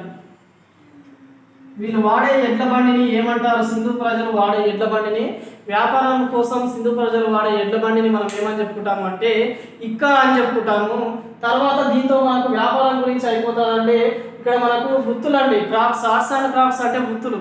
ముఖ్యంగా వీళ్ళు ఎక్కువగా వాడిన లోహం ఏమని చెప్పుకుంటామంటే కంచు అని చెప్పుకుంటాం. సార్ మరి వీళ్ళు కంచు ఎందుకు వాడారు సార్ అంటే ఇనుమనే లోహం వీళ్ళకి తెలియదండి. మనం ఇదే కంచును ఇంగ్లీష్లో మనం ఏమని చెప్పుకుంటాం బ్రాన్స్ అని చెప్పుకుంటామండి. సార్ అసలు ఈ బ్రాన్స్ అంటే ఏంటి సార్ అంటే ఇది ఒక మిక్స్డ్ మెటల్ అండి. ఈ మిక్స్డ్ మెటల్ బ్రాన్స్ దేనితో తయారవుతుంది అంటే మనకు కాపర్ ప్లస్ టిన్ ఈ 2 కలిపితే మనకు బ్రాన్స్ అనేది ఏర్పడతారండి.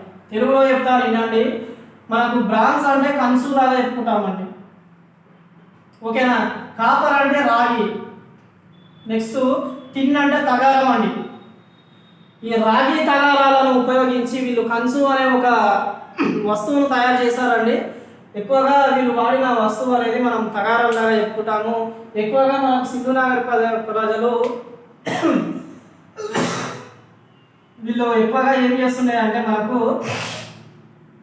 ఈ స్మిత్ వర్క్ ఏదైతే ఉందో ఈ స్మిత్ వర్క్ బాగా చేస్తుండే అండి. ఇంకా మనకు వీళ్ళకి సంబంధించిన బీడ్స్ అండి, బీడ్స్, నెక్స్ట్ ఇంకా వీళ్ళు సీల్స్ చేస్తుండే అండి. సింధు నాగరికత ప్రజలకు సంబంధించిన సీల్స్ కూడా బాగా చేస్తుండే అండి. వీళ్ళు ఏమని చెప్పుకుంటాము అంటే చేతి పనులు ఎక్కువగా చేస్తుండే అండి. అవునా, ఇంకా మనకు ఆర్ట్స్ అండ్ క్రాఫ్ట్స్ గురించి చెప్పేటప్పుడు ఇక్కడ ఏం చెప్పుకుంటాము అంటే ఎక్కువగా వీళ్ళు వాడిన లోహం ఏమని చెప్పుకుంటాము అండి కంచు అని చెప్పుకుంటాము. తర్వాత ఇదే కంచుని వీళ్ళు వ్యవసాయం చేయడానికి వాడుతుండే అండి. తర్వాత కంచు అంటే మనకు మిక్స్డ్ లోహం, మిక్స్డ్ మెటల్ అని చెప్పుకుంటాం. రాగి తగారాలను కలిపేసి కంచు తయారవుతుందని చెప్పిన. తర్వాత వీళ్ళు బీడ్స్ తయారు చేసే వాళ్ళు ఎక్కువ అండి. ఓకేనా, తర్వాత వీళ్ళు ఎక్కువగా సీల్స్ వాడేవారు. ఈ మనకు సింధు నాగరికత ప్రజలు సీల్స్ ఏ రాయితో తయారు చేసి చూస్తారంటే మనకి ఎక్కువగా ఈ లాపిస్ లాజూలి స్టియాటైట్ అనే కొన్ని రాళ్ళు ఉంటాయండి. ఆ రాళ్ళతోని వీళ్ళు సీల్స్ అంటే ముద్రికలు అండి. ఓకేనా, ఈ ముద్రికలు ఎక్కువగా చేసేవాళ్ళండి. మనకు నెక్స్ట్ ఇక్కడ మనకు సింధు నాగరికత సంబంధించిన ఈ ఆర్ట్స్ అండ్ క్రాఫ్ట్స్ తర్వాత మనం వీళ్ళకి సంబంధించిన రిలీజియన్ గురించి చర్చించుకోవాలండి. Religion and script. ఓకేనా? మరి రిలీజియన్ అంటే ఏం తీస్తారు అంటే మతం అండి. స్క్రిప్ట్ అంటే వీళ్ళకి సంబంధించిన లిపి. సింధు నాగరికత ప్రజలు లిపి ఏ లిపిని వాడినరు, వాళ్ళకి సంబంధించిన పూజలు ఎలా ఉన్నాయి, ఏ దేవుని ముఖ్యంగా పూజించిండ్రు అంటే వీళ్ళకి సంబంధించి ప్రకృతి ఆరాధన అనేది ఉండేదండి. ఓకేనా? ప్రకృతి ఆరాధన అంటే నేచర్ వర్షిప్, అంటే ప్రకృతినే దేవుళ్ళలాగా కొలిచేవారండి. మరి ఇక్కడ మన సింధు ప్రజలు చూసుకున్నట్టయితే వీళ్ళ కాలంలో దేవాలయాలు అనేవి లేవు అండి. ఓకేనా? మరి మీరు ఎవరిని కొలిచేవాళ్ళు అంటే మదర్ గాడెస్ అని చెప్పుకుంటామండి, అమ్మ తల్లి అని చెప్పుకుంటాం కదా, ఆ దేవతను పూజించేవాళ్ళు. మరి వీళ్ళు ఎక్కువగా పశుపతి అనే ఒక దేవుని పూజించేవారండి. పశుపతి అంటే మనం ఇక్కడ అరుంధతికి సంబంధించిన పశుపతి కాదండి, ఇక్కడ మనకు సింధు నాగరికత ప్రజలకు సంబంధించిన పశుపతి అండి. ఈ పశుపతి వచ్చేసి మనకు దేవుడు అండి. సింధు నాగరికత ప్రజలు పూజించే దేవుడు అండి. ఇతని దగ్గర ఇతను ఏం చేస్తాడంటే ఇలా కూర్చుంటాడండి. మనకి మనకు యోగా చేసే పోజులో కూర్చుంటాడు. ఇతని కాళ్ళ దగ్గర మనకు జింకలు ఉంటాయండి, డీడ్స్. తర్వాత ఇతని చుట్టూ కొన్ని జంతువులు ఉంటాయండి. మరి ఆ జంతువులు ఏం తీస్తారని అడుగుతాడు. ఒక 4 జంతువులు ఇచ్చి ఇక్కడ లేని ఒక జంతువుని ఇస్తాడండి. ఇచ్చి ఇందులో మనకు పశుపతి మహాదేవుని దగ్గర లేని జంతువు ఏది, లేకపోతే ఉన్న జంతువు ఏది అని చెప్తాడు. ఈ జంతువులను మీరు ఖచ్చితంగా గుర్తుపెట్టుకోవాలండి. ఫస్ట్ వచ్చేసి మనకు ఏముంటుంది సార్ అంటే బఫెల్లో అండి. బఫెల్లో మనం గేదె అని చెప్పుకుంటాం కదండి, బర్రె గేదె అదండి. తర్వాత మనకు ఎలిఫెంట్ అనే ఒక జంతువు ఉంటుందండి. ఎలిఫెంట్ అంటే ఏమి అని చెప్పుకుంటాం కదా. తర్వాత మనం రీనోసార్స్ ఉంటాయండి ఇతని చుట్టూ. రీనోసార్స్ అంటే ఒంటి కొమ్ము ఖడ్గమృగం అని చెప్పుకుంటాం కదా. తర్వాత లాస్ట్ అండ్ టైగర్ ఉంటుందండి ఇతని కాళ్ళ దగ్గర. తర్వాత మనకు డీడ్స్ కూడా ఉంటాయండి, జింకలు. సో ఇది వచ్చేసి మనకు సింధు నాగరికత సంబంధించిన రిలీజియన్ అండి. వీళ్ళు పూజించే దేవత ఎవరు? అమ్మ తల్లి. తర్వాత వీళ్ళు ముఖ్య దేవుడు ఎవరు? పశుపతి మహాదేవుడు. వీళ్ళు ఆరాధించేది మనం నేచర్ వర్షిప్ అని చెప్పినాం, ప్రకృతి ఆరాధన చేస్తారు. వీళ్ళ కాలంలో మనకు దేవాలయాలు కనపడవండి. ఎట్ ది సేమ్ టైం వీళ్ళకి ఏంటి అంటే దయ్యాల అంటే భయం అనేది ఉంటుండే అండి సింధు నాగరికత ప్రజలకు. ఎట్ ది సేమ్ టైం ఇక్కడ మనం ఇంకా ఏం చెప్పుకోవాలి అంటే పునర్జన్మ అండి. పునర్జన్మ మీద కూడా వీళ్ళకు నమ్మకం అనేది ఉంటుండే. ఇంకా మనకు రిలీజియన్కు సంబంధించి ఇంకా మనం ఏం చర్చించుకోవాలి అంటే వీళ్ళు ముఖ్య జంతువు ఏంటి అంటే మూపురం ఉన్న ఎద్దండి, హంపుడు బుల్ అని చెప్పుకుంటాం కదా. ఈ హంపుడు బుల్లు వీళ్ళు పూజించేవాళ్ళండి. హంపుడు బుల్ మనం కొన్ని జంతువులు చూసుకున్నట్టయితే వాటి మీద ఇలా ఉంటుందండి. ఓకేనా? దీన్నే మనం ఇంగ్లీష్లో ఏమని చెప్పుకుంటాం? హంప్ అని చెప్పుకుంటాం. తెలుగులో అయితే మూపురం అని చెప్పుకుంటామండి. ఈ మూపురం ఉన్న ఎద్దునే వీళ్ళు ఏం చేస్తుంటే పూజించుండే అండి. ఇంకా వీళ్ళు పూజించే పక్షి ఒకటి ఉంటుందండి. ఆ పక్షినే మనం పీజియన్ అని చెప్పుకుంటామండి. పీజియన్ అంటే పావురం అండి. తర్వాత వీళ్ళు పూజించే చెట్టు ఉంటుందండి. ఆ చెట్టునే మనం రావి చెట్టు అని చెప్పుకుంటాం. ఓకేనా? దీంతో మనకు సింధు నాగరికతకు సంబంధించిన మతం అనేది ఇలా ఉంటుండే అండి. వీళ్ళు ఆరాధించే దేవతలు, దేవుళ్ళు, పక్షులు వీళ్ళు ఇలా ఉంటుండే అండి. తర్వాత మనం సింధు నాగరికతకు సంబంధించిన లిపి అండి. లిపి అంటే మనం ఏమని చెప్పుకుంటాం? స్క్రిప్ట్ అని చెప్పుకుంటాం అండి. మరి వీళ్ళు ఎలా రాశారు సార్, వీళ్ళకి అసలు రాత అనేది తెలుసా అనే డౌట్ మీకు రావాలా? తెలుసండి. వీళ్ళ రాత అనేది ఏమని చెప్పుకుంటామంటే ఆ రాతను ఏమని చెప్పుకుంటామంటే బౌస్ట్రోపెడాల్ అని చెప్పుకుంటామండి. వీళ్ళ లిపిని మనం ఏమని చెప్పుకుంటామంటే బౌస్ట్రోపెడాల్ అని చెప్పుకుంటామండి. దీన్నే మనం బొమ్మల లిపి లేకపోతే సర్పలేఖనం అని తెలుగులో చెప్పుకుంటామండి. ఈ లిపి వచ్చేసి ఎలా ఉంటుందంటే మనకు లెఫ్ట్ నుంచి రైట్ నుంచి మళ్ళీ లెఫ్ట్కి ఉంటుందండి. కుడి నుంచి ఎడమకు, ఎడమ నుంచి కుడికి ఉంటుందండి. సో మరి ఈ లిపిని మనం ఇంకా మన చరిత్రకారులు ఎవరైనా చదివి అర్థం చేసుకున్నారా సార్ అంటే ఇప్పటి వరకు అంటే అప్ టు 2024 వరకు కూడా చాలామంది చరిత్రకారులు ఈ లిపిని చదవడానికి అర్థం చేసుకోవడానికి చాలా ప్రయత్నిస్తున్నారండి. కానీ అది ఎవరి వల్ల రావడం లేదండి. అందుకే దీన్ని మనం ఏమని చెప్పుకున్నాం? ప్రోటో హిస్టారిక్ పీరియడ్లో ఉన్న నాగరికతనే మనం సింధు నాగరికత అని చెప్పుకుంటామండి. ఇది వచ్చేసి వాళ్ళకి సంబంధించిన ట్రేడ్ అండ్ కామర్స్. నెక్స్ట్ వచ్చేసి మనకు వీళ్ళకి సంబంధించిన మతము, వీళ్ళకి సంబంధించిన లిపి అండి. తర్వాత మనం సొసైటీ గురించి చెప్పుకోవాలండి. సింధు నాగరికత సమాజం ఎలా ఉన్నది, సమాజంలో ఏ ఏ ప్రజలు నివసించారు, అవునా, ఏ ఏ తెగలు నివసించారు అనేది చెప్పుకోవాలండి. ముఖ్యంగా మనకు ఈ సమాజం గురించి ముగ్గురు వ్యక్తులు చెప్తారండి. ఓకేనా. ఆర్ఎస్ శర్మ అనే వ్యక్తి ఏం చెప్తాడు మనకు అంటే, సింధు నాగరికతకు సంబంధించిన సమాజంలో శ్రేణి అనేవాళ్ళు ఎక్కువగా నివసించేవాళ్ళు. శ్రేణి అంటే వర్తకుల సంఘం అండి. వర్తకుల సంఘానికి ఎవరైతే అధిపతి ఉంటారో అతన్ని శ్రేణి అంటారు. The group of traders and merchants should be called as ఏ శ్రేణి అని చెప్పుకుంటాం కదా. సో ఆ శ్రేణి అనే వాళ్ళు ఉండేవాళ్ళు. ఓకేనా. ఈ ఆర్ఎస్ శర్మ అనే వ్యక్తి చెప్పిండండి. తర్వాత మనకు డిడి కోసాంబి అనే ఒక చరిత్రకారుడు ఉంటాడండి. ఈ డిడి కోసాంబి ఏమని చెప్తాడు అంటే, ఈ సింధు నాగరికత సమాజంలో ఎక్కువగా పురోహితులు అనేవాళ్ళు వీళ్ళను ఆధిపత్యం చెలాయించేవాళ్ళు అని చెప్తాడండి. పురోహితులు అంటే సెక్షన్ ఆఫ్ ప్రీస్ అని చెప్పుకుంటాం కదండి, వాళ్ళండి. తర్వాత మనకు ఏఎల్ భాష్యం అనే ఒక చరిత్రకారుడు ఉంటాడండి. ఇతను ఏమని చెప్తాడు అంటే, సింధు నాగరికత సమాజంలో మాంగోలాయిడ్స్, ఆస్ట్రాలాయిడ్స్, ప్రోటో ఆస్ట్రాలాయిడ్స్, అల్ఫైన్స్ అనే తెగల ప్రజలు నివసించారు అని చెప్తారండి. ఎవరెవరు? మాంగోలాయిడ్స్, ఆస్ట్రాలాయిడ్స్, ప్రోటో ఆస్ట్రాలాయిడ్స్, ఆల్ఫైన్స్ అనే తెగలు నివసించారు అని చెప్తాడు. మరి ఈ తెగలు ఎక్కడ నివసించారు, ఎలా నివసించారు అని ఇతను ఒక బుక్ రాస్తాడండి, ఒక పుస్తకం రాస్తాడు. The wonders that of India అనే ఒక పుస్తకం రాస్తాడు. ఆ పుస్తకంలో చెప్తాడండి సమాజం గురించి. ముఖ్యంగా ఇక్కడ మనకు ఆర్ఎస్ శర్మ అనే వ్యక్తి ఇంపార్టెంట్, డిడి కోసాంబి, ఏఎల్ భాష్యం అండి. The wonders that of India అనే ఒక బుక్ రాస్తాడండి. ఈ పుస్తకంలో చెప్తాడు ఎన్ని తెగలు నివసించేవాళ్ళంటే 4 తెగలు నివసించేవాళ్ళు. అందులో ఎవరెవరు సార్? ఫస్ట్ అంటే మాంగోలాయిడ్స్, నెక్స్ట్ వచ్చేసి ఆస్ట్రోలాయిడ్స్, తర్వాత ప్రోటో ఆస్ట్రోలాయిడ్స్, తర్వాత మనకు అల్ఫైన్స్ అనే తెగ నివసించింది అని మనకు ఏఎల్ భాష్యం అనే ఒక వ్యక్తి చెప్తాడండి. ఇక్కడ చూసుకున్నట్టయితే మనకు సొసైటీ అయిపోయిందండి. నెక్స్ట్ ఇక్కడ మనకు తర్వాత పట్టణ ప్రణాళిక అండి. సింధు నాగరికతకు సంబంధించిన పట్టణ ప్రణాళిక ఎలా ఉన్నది, వీళ్ళు పట్టణాన్ని ఇక్కడ మనం చెప్పుకున్నాం కదండి లాస్ట్ ఫ్యూ సెకండ్స్ ఎగో, ఒక 1500 పట్టణాలు అనేవి ఇక్కడ లభించాయి. మరి ఆ 1500 పట్టణాలు ఎలా ఉన్నాయి ఏంటి అనేది చూడాలండి. ఇక్కడ చూసుకున్నట్టయితే మొదటగా వీళ్ళకు సంబంధించి ఏం తీశారంటే, టౌన్ ప్లానింగ్లో మనం ముఖ్యంగా ఏం చెప్పుకుంటామంటే గ్రిడ్ సిస్టమ్ అండి. ముందుగా రాస్తాము చూడండి. గ్రిడ్ సిస్టమ్, మనకు డ్రైనేజ్ సిస్టమ్ అండి.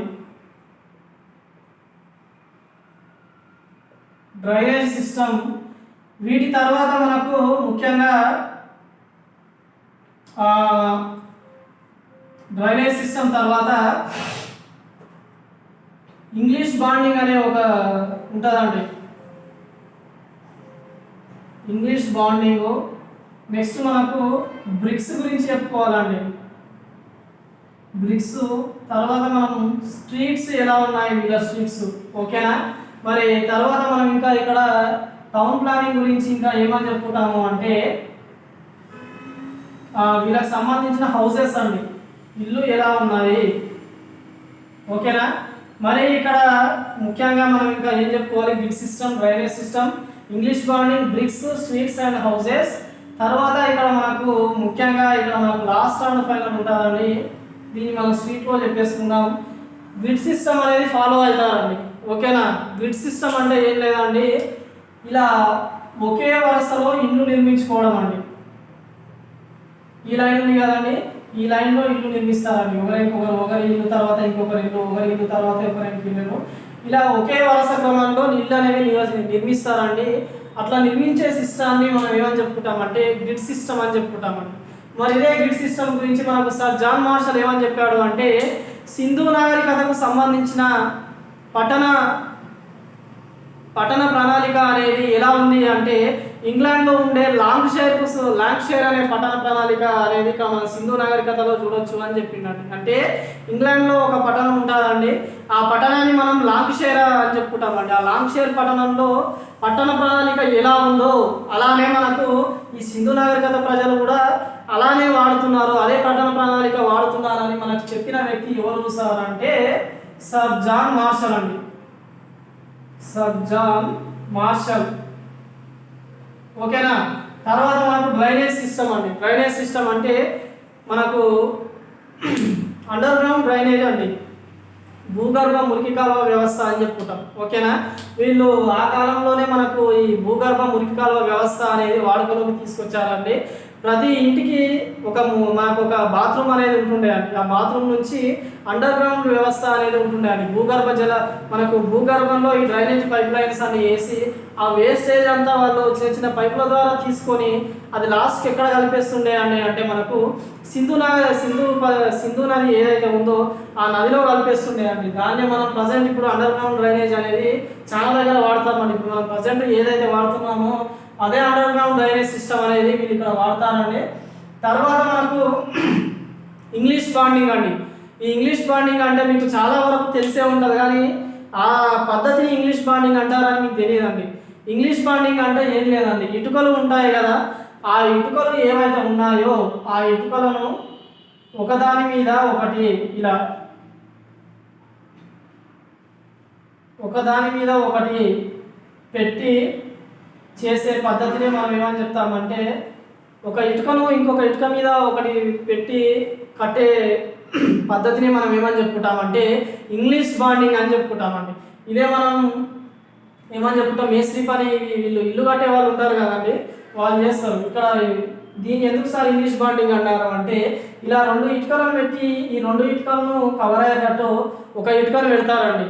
అందుకే మనం దీన్ని ఏమని చెప్పుకుంటామంటే ఇంగ్లీష్ బాండింగ్ అని చెప్తామండి. ఇప్పుడు మనం ప్రజెంట్ కూడా బిల్డింగ్స్ కట్టాలన్నా, ఇల్లు కట్టాలన్నా, గోడలు కట్టాలన్నా ఈ ఇంగ్లీష్ బాండింగ్ అనే పద్ధతినే మనం ఉపయోగిస్తున్నామండి. ప్రపంచంలో మనకు మొట్టమొదటిసారిగా ఇంగ్లీష్ బాండింగ్ అనే పద్ధతిని ఎవరు కనిపెట్టింది వస్తారు అంటే మనకు సింధు నాగరికత ప్రజలు అని చెప్తామండి. తర్వాత బ్రిక్స్ అండి. బ్రిక్స్ అంటే మనం వీటినే ఇటుకలు అని చెప్పుకుంటామండి. ఓకేనా. మరి ఈ ఇటుకలు తయారు చేయడం, కాల్చిన ఇటుకలను వాడడం, ఇప్పటికీ మనం చాలా వరకు ఏం చేస్తామంటే ఇటుకలు తయారు చేసి వాటిని కాలుస్తారండి. కాల్చిన ఇటుకలు వాడతారు మనం ప్రజెంట్ ఇల్లు కట్టడానికి. ఇంతకంటే ఇప్పుడు మనం ప్రజెంట్ అయితే ఏం చేస్తున్నారంటే సిమెంట్తో తయారు చేసే ఇటుకలు అనేవి వాడుతున్నారు. వీళ్ళు ఏం చేస్తున్నాయండి అంటే ఇటుకల తయారీ అనేది మొట్టమొదటిసారిగా వీళ్ళే కనిపెడతారండి. అది కూడా కాల్చిన ఇటుకలు కూడా వాడతారండి. తర్వాత మనకు వీళ్ళ స్ట్రీట్స్ అండి, వీధులు ఎలా ఉన్నాయి సార్ అంటే వీళ్ళ ఇల్లు అనేటివి ఎప్పుడైనా సరే వీధి వైపు కట్టేవాళ్ళు కాదండి. వీళ్ళకి సంబంధించిన గుమ్మం ఉంటుంది కదా, ఆ గుమ్మం అనేది వీధి వైపు కట్టేవాళ్ళు కాదండి. ఎందుకు సార్ అంటే ఆ వీధి నుంచి వచ్చే దుమ్ము ధూళి ఏదైతే ఉందో అదంతా కూడా ఇంట్లోకి వస్తుందనే ఉద్దేశంతో వీళ్ళు ఏం చేస్తుండే అంటే కిటికీలు మాత్రమే మనకు వీధి వైపు పెడుతుండే, మెయిన్ స్ట్రీట్ వైపు. తర్వాత వచ్చేసి ఈ గుమ్మం తలుపులు వచ్చేసి కిటికీకి వెనకాల భాగంలో మనకు వీధికి వెనక భాగంలో కట్టి ఇలా మనకు గ్రిడ్ సిస్టమ్ ఉపయోగించి ఈ ఇల్లు అనేవి అలా కట్టుకునేటివి అండి. ఇంకా వీళ్ళకి సంబంధించిన ఇల్లు అనేటివి మనకు ఎక్కువగా వీళ్ళు ఇల్లు కట్టేటప్పుడు ఏ వస్తువులను వాడి వస్తారంటే బంకమట్టి వాడుతారండి, ఇటుకలు వాడుతారు. అవి రెండు గట్టి ఉండడానికి ఏం చేస్తారంటే జిప్సమ్ అండ్ బిట్యుమెన్ అనే కెమికల్స్ వాడేవాళ్ళండి. ఓకేనా. ఈ కెమికల్స్ వాడి వీళ్ళు ఇల్లు అనేవి కట్టుకునే వాళ్ళండి. ఇది వచ్చేసి మనకు పట్టణ ప్రణాళిక అండి. ఇక్కడ మనకు గ్రిడ్ సిస్టమ్ గురించి చూసుకున్నట్టు అయితే ఇదే గ్రిడ్ సిస్టమ్ ఎక్కడ ఉంది అంటే మనం ఇంగ్లాండ్లో అని చెప్పుకున్నాం కదండి. లాంగ్షైర్ అనే ఒక పట్టణంలో సింధు ప్రజలు మనకు ఉపయోగించిన గ్రిడ్ సిస్టమ్ అనేది ఇంగ్లాండ్లో ఉంది అని చెప్పుకున్నాం కదా. అదే గ్రిడ్ సిస్టమ్ ఇక్కడ మనకు మన భారతదేశంలో మనం ప్రస్తుతం చండీగఢ్ అనే పిలుచుకునే ప్రాంతంలో చూస్తామండి. ఇంకా వీళ్ళకి సంబంధించిన ఇక్కడ మనకు మహాస్నానవాటిక అని ఉంటుందండి. మహాస్నానవాటిక దీన్నే ఏం చెప్తామంటే గ్రేట్ బాత్ ఆఫ్ మోహెంజోదారో అని చెప్తామండి. Great bath of Mohenjodaro. ఓకేనా. ఈ గ్రేట్ బాత్ అంటే మహాస్నానవాటిక అండి. మనం ప్రజెంట్ టెంపుల్స్కి వెళ్తే అక్కడ టెంపుల్ పక్కలో మనకు గుండం అని ఉంటుందండి. మనం టెంపుల్ దగ్గరికి వెళ్ళినప్పుడు మనకు దర్శనం చేసుకున్న తర్వాత అయినా సరే, ముందు అయినా సరే, అక్కడ స్నానం చేసి టెంపుల్కి వెళ్ళడం అలవాటు ఉంటుందండి, గుడి లోపలికి. సో అట్లనే సింధు నాగరికత ప్రజలు కూడా వాడేవారండి. దాన్ని మనం ఏమని చెప్పుకుంటామంటే గ్రేట్ బాత్ అని చెప్పుకుంటామండి. వాళ్ళకి సంబంధించిన రిలీజియస్ పర్పస్ అండి, రిలీజియస్ పర్పస్ ఈ గ్రేట్ బాత్ అనేది వాడేవారు. అయితే ఈ గ్రేట్ బాత్ అనేది ఎలా ఉంటుండే అంటే మనకు రెక్టాంగిల్ షేప్లో ఉంటుండే అండి, ఇలా మహాస్నాన వాటిక. ఓకేనా? ఇక్కడ నుంచి మెట్లు అనేవి లోపలికి రావడానికి ఉంటుండే.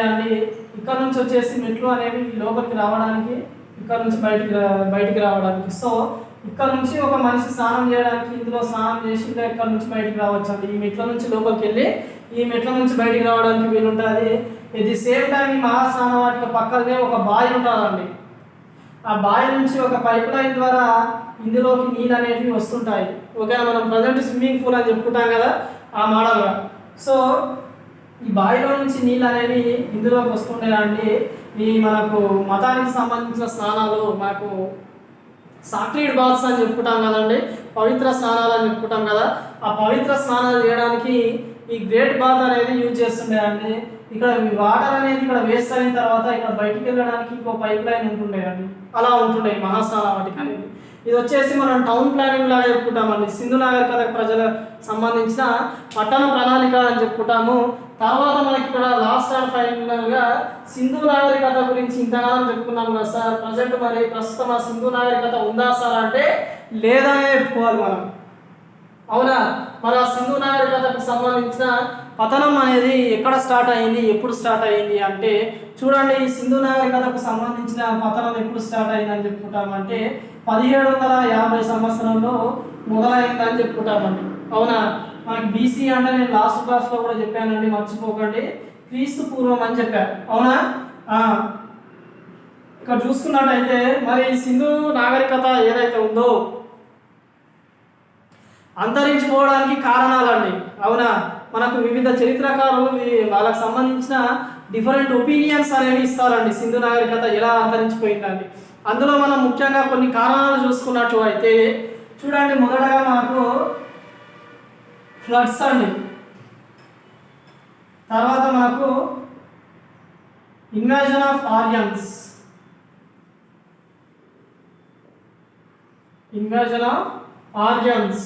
తర్వాత మనకు ఇక్కడ చూసుకున్నట్టయితే నాలుగో రీజన్ లాగా ఏం చెప్పుకుంటామంటే ఫైర్ యాక్సిడెంట్స్ అండి. ఫైర్ యాక్సిడెంట్స్ అని చెప్పుకుంటాం. తర్వాత మనకి ఇక్కడ ఏమని చెప్పుకుంటామంటే ముఖ్యంగా పాండమిక్స్ అండి, పాండమిక్స్. తర్వాత మనకి ఇక్కడ బ్రాడ్స్ అండి. ఓకేనా? ఇక్కడ చూడండి, వరదల వల్ల మనకు సింధు నాగరికత అనేది అంతరించిపోయిందని చెప్తారు. తర్వాత ఆర్యుల దండయాత్ర ఏదైతే ఉందో ఆ ఆర్యుల దండయాత్ర వల్ల కూడా సింధు నాగరికత అనేది అంతరించిపోయిందని మనకు కొందరు చరిత్రకారులు చెప్తారండి. ఫైర్ యాక్సిడెంట్స్ అండి, అంటే మనకు అగ్ని ప్రమాదాలు ఉంటాయి కదా, అగ్ని ప్రమాదాల వల్ల కూడా మనకు సింధు నాగరికత అనేది అంతరించిపోయిందని మనం చెప్పుకుంటాము. తర్వాత పాండమిక్స్ అండి, పాండమిక్స్ అయితే అంటువ్యాధులు అని చెప్పుకుంటాం కదా, ఈ అంటువ్యాధుల వల్ల కూడా మనకు సింధు నాగరికత అని అంతరించిపోయిందని చెప్పుకుంటాము. లాస్ట్ అండ్ ఫైనల్ వచ్చేసి డ్రాట్స్ అండి. డ్రాట్స్ అంటే మనం కరువుల్లాగా చెప్పుకుంటాం. ఈ కరువులు రావడం వల్ల అక్కడ సింధు నాగరికత అనేది అంతరించిపోయిందని చెప్పుకుంటాం. సో మరి ఈ వరదల వల్ల అంతరించిపోయిందని ఎవరు చెప్తారు సార్ మనకంటే చూడండి, వరదల వల్ల మనకు అంతరించిపోయిందని ఎవరు చెప్తారు అంటే ఇక్కడ మనకు సర్ జాన్ మార్షల్ అనే వ్యక్తి చెప్తాడండి. ఓకేనా?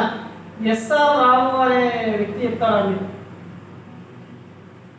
వీళ్ళిద్దరు చెప్తారండి. ఏమని చెప్తారా అంటే వరదల వల్ల సింధు నాగరికత అనేది మనకు అంతరించిపోయింది అని చెప్తారండి.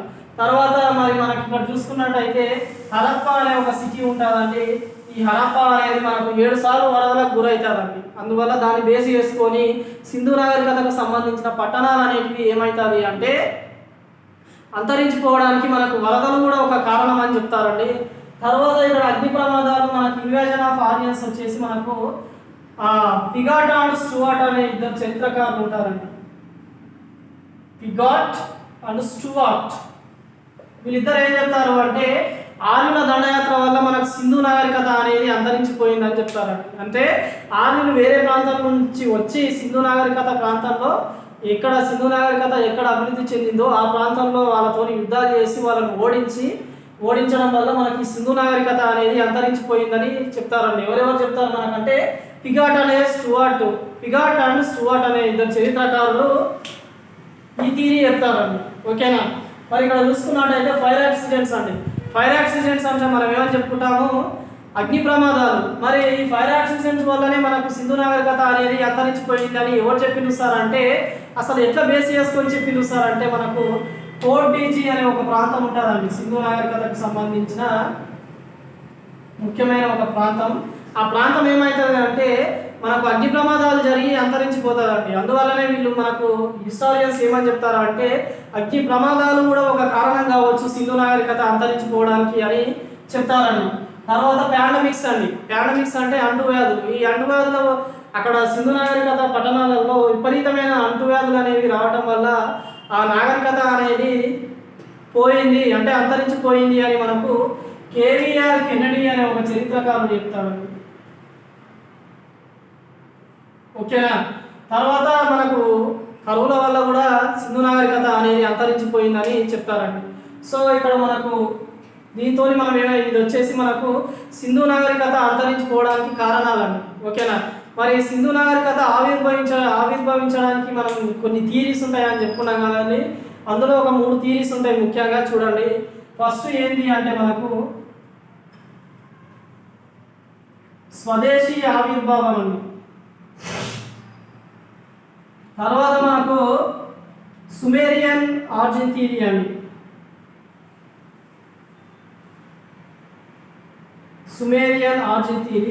నెక్స్ట్ మనకు బెలూచిస్తాన్ ఆరిజిన్ థియరీ అండి.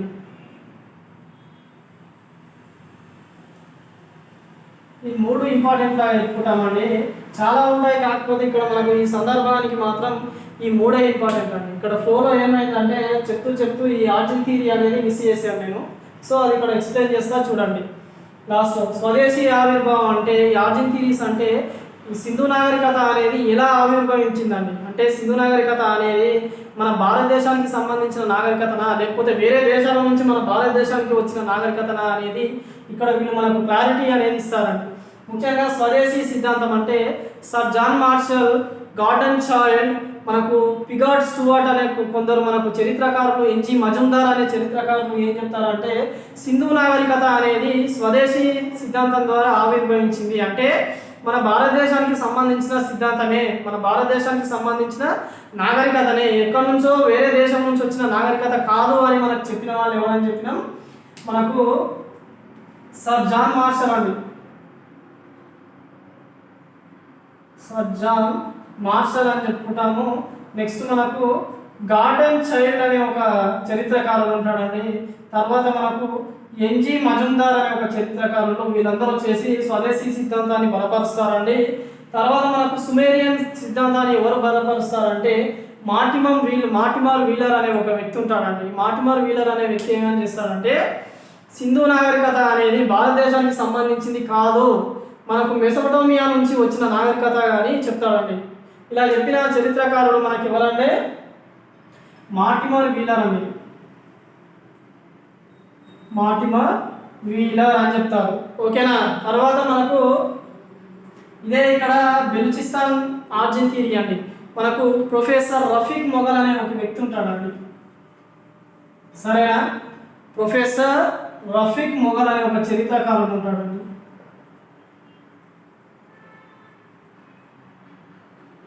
ఇతను ఏం చెప్తాడంటే సింధు నాగరికత అనేది బెలూచిస్తాన్ నుంచి వచ్చిన నాగరికత, భారతదేశానికి సంబంధించిన నాగరికత కాదు, మెసొపటోమియాకు సంబంధించిన నాగరికత కాదని మనకు రఫీక్ మొఘల్ అనే వ్యక్తి చెప్తాడండి. దీంతో మనకు సింధు నాగరికత సంబంధించిన మనకు టాపిక్ అనేది ఆల్మోస్ట్ ఒక 90% అయిపోయినట్టే అండి. తర్వాత మనం నెక్స్ట్ క్లాస్లో ఏం చర్చించుకోవాలి అంటే important cities of Indus valley civilization అండి. సింధు నాగరికతకు సంబంధించిన ముఖ్యమైన పట్టణాలు ఉంటాయి కదండి. హరప్ప, మోహెంజోదారో, చాముదారో, లోథర్, దాలావేరా, కోట్ డీజీ, సుత్తాజందార్, ఇవన్నీ కొన్ని ఉంటాయండి. అవన్నీ వచ్చేసి మనం నెక్స్ట్ క్లాస్లో డిస్కస్ చేద్దాం. Okay, thank you.